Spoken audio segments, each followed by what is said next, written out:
మత్స్యకారుల జీవితాలలో వెలుగు నింపుతున్న మత్స్యశాఖ పల్నాడు జిల్లా. Today TV news Kostandhra in charge Duggi Nageswararao.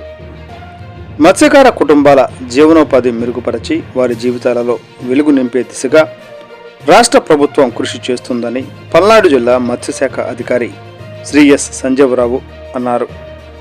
Palnadu జిల్లా పెదకూరపాడు నియోజకవర్గం బెల్లంకొండ మండలంలోని బోధనం రేవులో శుక్రవారం మత్స్యకారుల జీవనోపాధి మెరుగుపరిచే దిశగా మత్స్యశాఖలోని ప్రధాన మంత్రి మత్స్య సంపద యోజన పథకం ద్వారా 10 లక్షల చేప పిల్లలను జిల్లా మత్స్యశాఖ అధికారులు, మండల వ్యవసాయ శాఖ అధికారులు మరియు నదీ లైసెన్స్ హోల్డర్లు మరియు సర్పంచుల ఆధ్వర్యంలో చేప పిల్లలను నదిలో విడుదల చేశారు. ఈ కార్యక్రమాన్ని జిల్లా కలెక్టర్ పి అరుణబాబు గారి ఆదేశాల మేరకు జిల్లా మత్స్యశాఖ అధికారి గారి పర్యవేక్షణలో సీడ్ స్టాకింగ్ కమిటీ ఏర్పాటు జరిగింది.